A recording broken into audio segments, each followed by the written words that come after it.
des monèmes ou des morphèmes. Donc je dis père, mère sont deux unités qui ont en elles-mêmes du sens. Les plus petites unités qui ont du sens, ce sont des morphèmes ou des monèmes.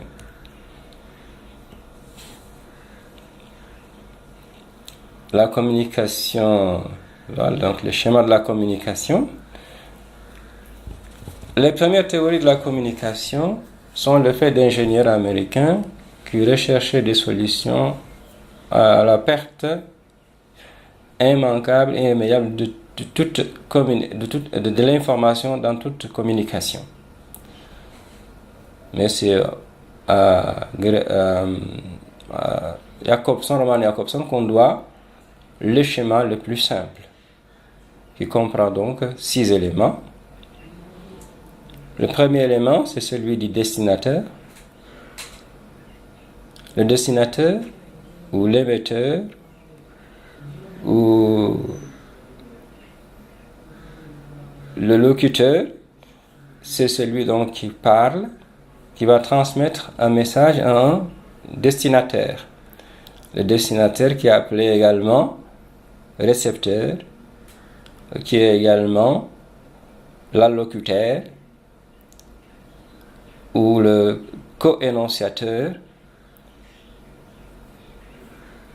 Il faut comprendre que le destinateur et le destinataire sont dans une relation de réflexivité et de solidarité. Il n'y a pas de destinataire sans destinateur et vice-versa. Il n'y a pas de je sans tu. Je dirais même que tu est dans je, parce que tout simplement, le destinateur est le premier locuteur. Le premier interlocuteur devient le premier interlocuteur de sa personne. Quand on parle, on s'entend parler, ce qui permet donc de s'autocorriger. Le message, c'est l'information donc qui est véhiculée, transmise, codée, transmise par le destinateur au destinataire. Le contexte, c'est le cadre spatio-temporel dans lequel se déroule la communication, mais aussi il comporte des éléments qui ne sont pas liés à la situation de communication, qui sont convoqués par le discours.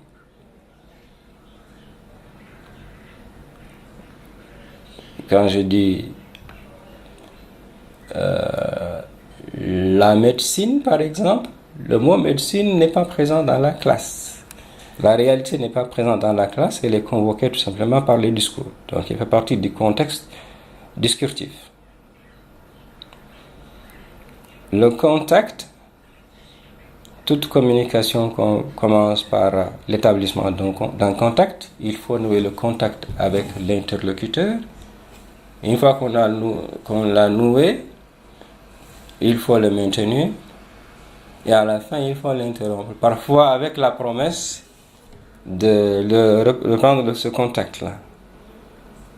Le code, c'est tout simplement le système de signes dans lequel donc a été transcrit transcrit le message. C'est un ensemble de signaux avec une règle de combinaison. Maintenant, nous abordons les fonctions du langage qui sont au nombre de 6. Elles résultent donc du schéma de Jakobson, c'est lui-même qui a proposé ces 6 fonctions du langage. À chaque élément de ce schéma correspond une fonction langagère particulière. Si la fonction émotive, première fonction, la fonction émotive ou expressive, elle est axée sur les destinataires, sur le locuteur, le destinateur, dont il traduit les états d'âme, la joie, la colère. La fonction conative, elle est centrée, elle, sur le destinataire, le récepteur dont elle cherche donc à modifier le comportement, la conduite qu'elle cherche à convaincre. Donc, par tous les moyens langagiers, prière, injonction, publicité, opère avec cette fonction. La fonction métalinguistique, elle est axée sur le code. Elle intervient toutes les fois que les interlocuteurs cherchent à s'entendre sur les mots. Vérifie qu'ils donnent le même sens aux mots, qu'ils utilisent le même code. Donc les définitions, les explications, les citations, les travaux scientifiques, la grammaire, tous ces éléments-là participent de la fonction métalinguistique. La fonction poétique ou ludique, même si elle est appelée ainsi poétique, elle n'est pas particulière, spécifique à la poésie. Elle est liée au message, donc à la forme de ce message. À chaque fois qu'on travaille la forme, qu'on cherche à dire les choses ou à écrire les choses de façon belle et agréable, on est dans la fonction poétique. Donc elle se trouve surtout dans le domaine de la littérature, de l'art. La fonction référentielle, elle est centrée sur le contexte. Elle renvoie donc à la réalité, à ses aspects aussi bien situationnels que discursifs.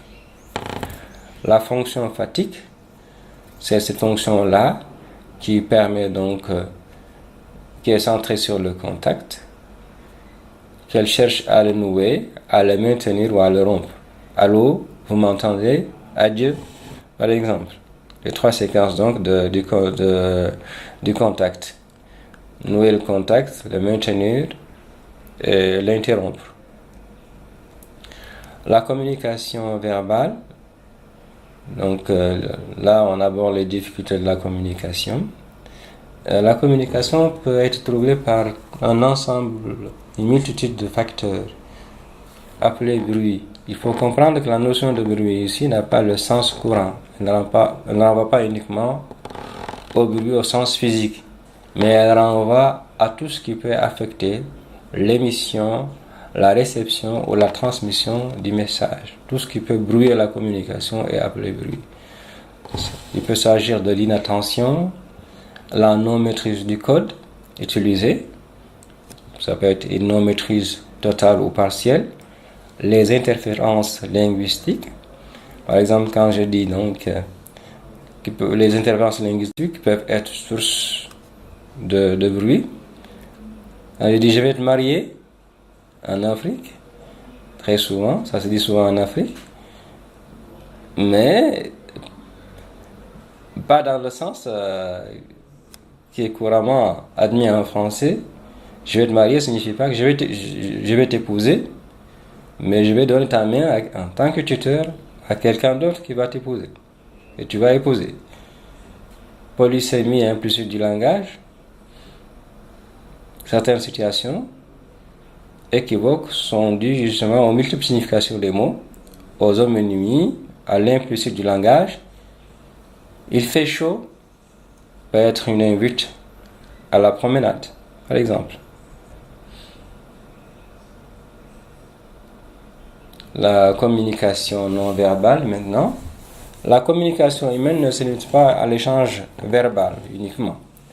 Elle fait appel à différents signes visuels, mimiques, gestes, postures. Tactile, vaste éventail de toucher, de la poignée de main à l'étreinte amoureuse. La poignée de main n'est déjà pas simple. Si je donne ma main longtemps à mon interlocuteur, je la serre, je lui communique toute la chaleur, toute la joie que j'ai de rencontrer. Si par contre je la retire aussitôt, je marque une certaine froideur, une certaine distance. L'évitement même, je peux donner l'impression de serrer sa main et l'éviter, qui est un véritable affront. Non seulement ces signaux peuvent accompagner ou illustrer le langage verbal, Vous essayez parfois le contredire comme dans l'ironie, voire le remplacer. Je dis celui-là, il est intelligent, tout en faisant le geste de l'index tourné, qui pratiquement sur la tempe, qui pratiquement signifie universellement la folie. Cela signifie donc tout simplement ce qu'il faut prendre en compte. Non pas ce n'est pas ce que je dis, mais le geste. Donc le geste ici l'emporte sur la parole.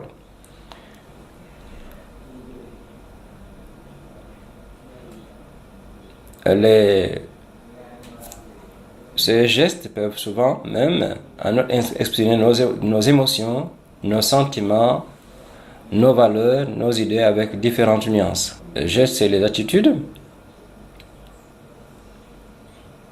ils sont probablement les premiers moyens de communication entre les humains et constituent un véritable paralangage. Voici la signification de certains d'entre eux. Les mains sur les oreilles, sur les yeux, sur la bouche, peuvent signifier une barrière défensive. Les bras et les jambes croisés expriment un sentiment de vulnérabilité, un geste de protection. Le frottement des mains, le contentement ou la gêne. Les gestes de réajustement, la mèche des cheveux, le resserrement de la ceinture, du pantalon, le raclement de la gorge, incertitude ou gêne. Les expressions faciales, mimiques et mouvements corporels. Les expressions du visage traduisent bien des émotions. La joie, la surprise, le dégoût, la tristesse, la colère, la peur. Ces mimiques peuvent renforcer le message, mais elles peuvent également le modifier et changer sa signification. Ainsi, le clin d'œil, malicieusement glissé, peut signifier qu'il ne faut pas prendre au sérieux ce qu'on a dit. Le regard fixe et soutenu signifie souvent l'hostilité. Les expressions faciales sont tantôt voulues, un sourire, tantôt incontrôlé, involontaire, un rictus, l'écarquillement des yeux, signe d'étonnement, le froncement des sourcils, exprimant la colère, etc. Le regard est certainement la partie du corps qui exprime le plus de nous-mêmes. Les yeux, disait Cocteau, sont le miroir de l'âme. L'apparence. Notre apparence joue un rôle important dans la première impression que l'on donne à une personne.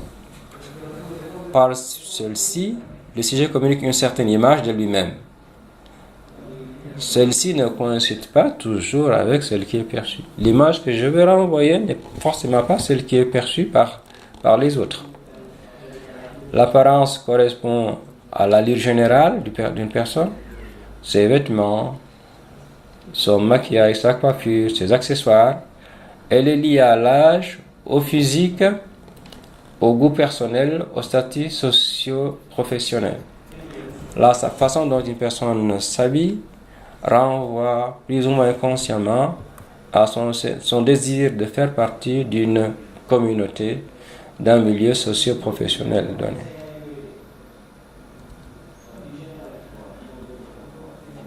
Les rituels, ce sont les pratiques habituelles dans la vie quotidienne.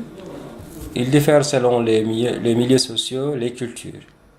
Ainsi, les différentes façons de saluer, serment de main, embrassade, inclinaison.